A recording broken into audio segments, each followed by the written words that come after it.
Bismillahirrahmanirrahim. Assalamualaikum warahmatullahi wabarakatuh.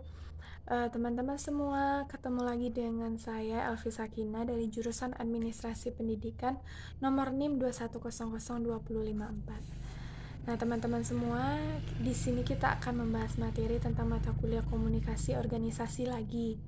Dan materi pembahasan kita tidak jauh dari materi pembahasan kita yang sebelumnya, yaitu tentang komunikasi organisasi, komunikasi nonverbal. Materinya yaitu tentang bahasan batasan dan fungsi komunikasi nonverbal. Di sini kita akan mengulang kembali definisi apa sih yang dimaksud dengan komunikasi nonverbal di sini.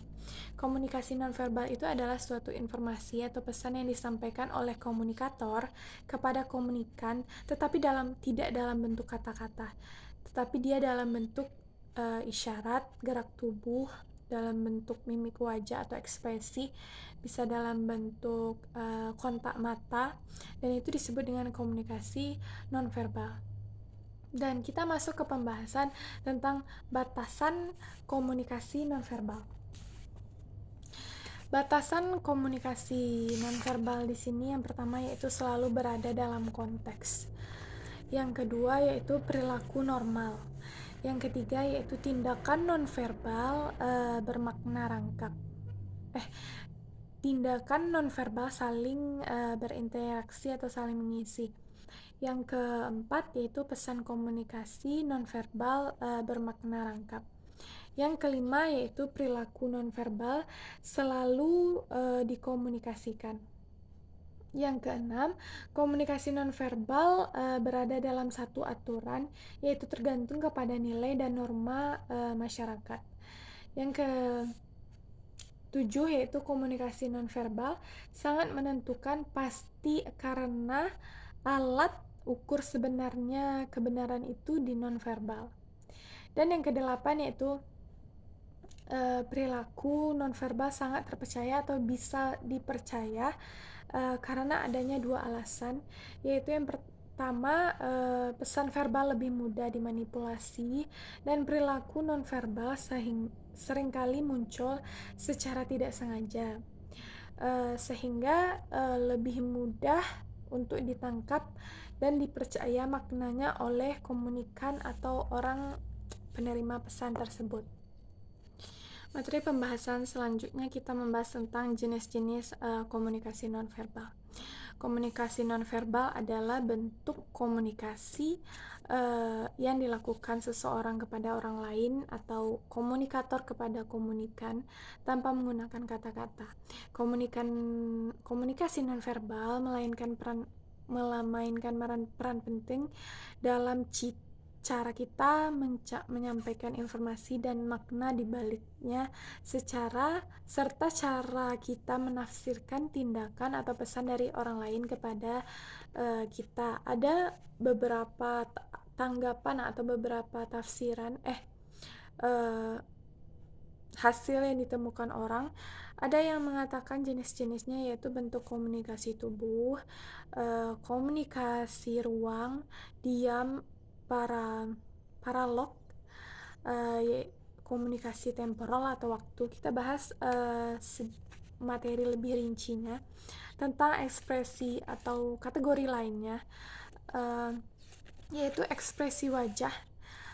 Di sini ekspresi wajah itu sangat berperan besar di sini di sebuah komunikasi, karena itu adalah hal pertama yang dilihat seseorang. Bahkan sebelum seseorang itu mendengarkan lawan jenis beliau berbicara. Jadi dari ekspresi wajah itu ada banyak sekali informasi yang bisa kita dapatkan. Ekspresi wajah juga disebut komunikasi nonverbal yang paling universal.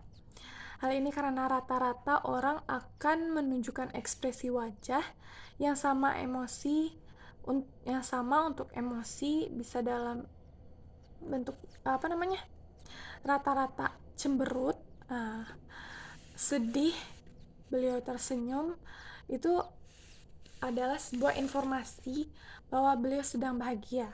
Bukankah ketika kita tersenyum itu tandanya kita sedang bahagia? Dan yang kedua yaitu gestur. atau gerakan tubuh biasanya digunakan untuk menyampaikan pesan tanpa menggunakan kata-kata. Gestur yang paling sering digunakan misalnya melambaikan tangan, menunjuk seseorang, atau menganggukkan kepala. Itu adalah contoh dari gestur. Yang selanjutnya itu postur tubuh. Postur tubuh juga merupakan salah satu jenis komunikasi nonverbal yang dapat menyampaikan banyak informasi. Bila dikombinasikan dengan gerakan tubuh tertentu, postur tubuh bisa memberikan banyak informasi. Misalnya berdiri tegak dengan meletakkan tangan di pinggang, cenderung menunjukkan sikap tegas dan berkuasa. Yang selanjutnya itu paralinguistik adalah aspek nonverbal dari proses bicara. Aspek ini memiliki atau meliputi nada bicara, volume suara, dan ketinggian nada yang digunakan pada suatu pembicaraan. Paralinguistik ini bisa menunjukkan makna yang sebenarnya dari suatu pembicaraan. Contoh, beliau menanyakan kabar, lalu dijawab saya baik-baik saja dengan nada pelan dan dingin. Dari nada bicara ini Anda bisa tahu bahwa teman Anda mungkin sedang tidak baik-baik saja. Bisa jadi dia berbohong dengan apa? Ketika dia bilang dia sedang baik-baik saja, tetapi sebenarnya dia tidak baik-baik saja. Yang selanjutnya yaitu tatapan mata atau kontak mata. Tatapan mata di sini bisa dalam bentuk kedipan mata atau dalam bentuk berkedip itu bisa dalam nilai kita sedang emosi. Misalnya nih, ketika Anda bertemu dengan orang yang suka dan dihormati, biasanya kecepatan kedipan mata akan meningkatkan dan pupil matanya akan membesar. Yang selanjutnya yaitu sentuhan. Sentuhan juga merupakan salah satu jenis komunikasi nonverbal. Sentuhan bisa digunakan untuk mengomunikasikan berbagai emosi, misalnya kasih sayang, keakraban, dan simpati kita terhadap seseorang.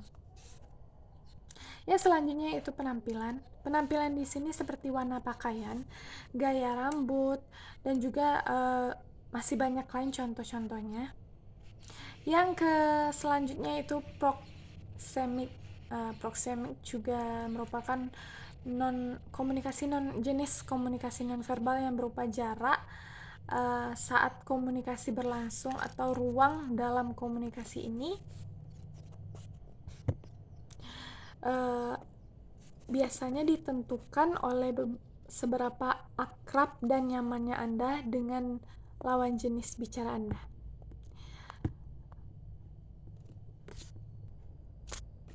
Selanjutnya yaitu atau yang terakhir yaitu objek. Contohnya jika Anda melihat seseorang memakai jas dokter, Anda bisa langsung mengetahui bahwa orang tersebut adalah seorang dokter dan perlu berbincang atau bercakap-cakap dengannya jika Anda lagi sedang membutuhkan beliau. Jadi dari situ kita bisa menentukan, oh beliau ini adalah seorang dokter. Materi selanjutnya yaitu tentang fungsi komunikasi nonverbal. Di pembahasan kita sebelumnya kita sudah membahas tentang fungsi komunikasi nonverbal, tetapi kita ulang kembali jika ada lebih detailnya ya. Yang pertama yaitu kita fungsinya yaitu reinforcement, yaitu fungsi ini Anda dapat menggunakan komunikasi nonverbal untuk menduplikasi dan mendukung pesan verbal. Fungsi ini membuat pesan lisan lebih jelas sehingga dapat menghindari kesalahpahaman. Ketika Anda mengatakan semoga berhasil, Anda tersenyum dan antusias saat mengucapkan kata-kata semangat. Akan lebih baik jika Anda menguasai fungsi komunikasi nonverbal ini. Saat Anda berbicara, gunakanlah gerakan tangan yang benar di waktu yang tepat. Moderasikan suara Anda, bicaralah dengan kecepatan yang baik dan perhatikan postur Anda. Yang selanjutnya yaitu fungsi substitusi. Fungsi kedua ini paling umum yang sering digunakan adalah melambaikan tangan, mengatakan halo, selamat tinggal. Seringkali kita juga meminta seseorang untuk berhenti berbicara. Seperti itulah contoh dari substitusi. Yang selanjutnya itu kontradiksi. Kontradiksi yaitu menolak pesan verbal dan memberikan makna lain terhadap pesan verbal. Contohnya seperti memuji atau memuji. Kita memuji seseorang tetapi sebenarnya kita mencibir beliau gitu. Yang selanjutnya itu repetisi atau mengulang gagasan, informasi, pesan yang telah disampaikan secara verbal. Yang selanjutnya itu komplimen, melengkapi, memperkaya makna pesan dari bahasa muka dengan mimik wajah. Yang selanjutnya itu asentuasi, menegaskan pesan verbal atau menggarisbawahi.